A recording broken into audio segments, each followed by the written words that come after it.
ปัญหาปัญหาเจตนาปัญหาเจตนาเกิดปัญหาเกิดปัญหาเจตนาဖြစ်ပေါ်တယ်เจตนาဖြစ်ပွားတယ်ပေါ့နော်เกิดปัญหาเจตนาဖြစ်ပွားတယ်เจตนาဖြစ်ပေါ်တယ်ถ้าเกิดปัญหาအဲ့တော့ถ้าရဲ့အဓိပ္ပာယ်ถ้าရဲ့အဓိပ္ပာယ်တော့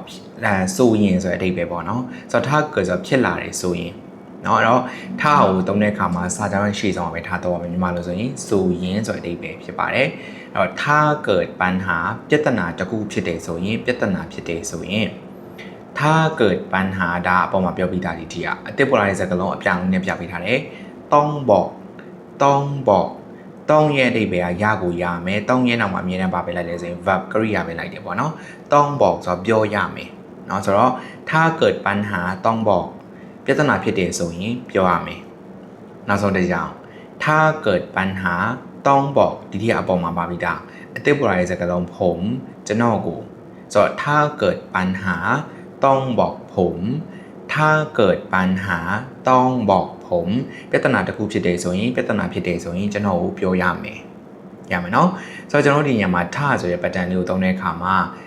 ထအကြောင်းအရာ A ပြီးလို့ရှိရင်ကော့အကြောင်းအရာ B ကျွန်တော်ဒါ grammar သင်တန်းနေရာအတိုင်းသုံးခြင်းလည်းရတယ်တကယ်လို့မသုံးချင်ဘူးနားမှာဘာမှမခံချင်ဘူးဆိုတော့ဒီတိုင်းသုံးခြင်းလည်းရတယ်ပေါ့နော်တကယ်လို့ကော့လေးထည့်လိုက်မယ်ဆိုတော့ပို့ပြီးတော့မှပြည့်စုံတယ်ဘာကော့လဲဆိုရင်ကော့မိုက်တိုင်ခိုကော့ဆိုတဲ့စကားလုံးလေးထည့်ပေးရမယ်ဘယ်နားမှာလဲဆိုရင်ဒီရှေ့မှာပေါ့နော်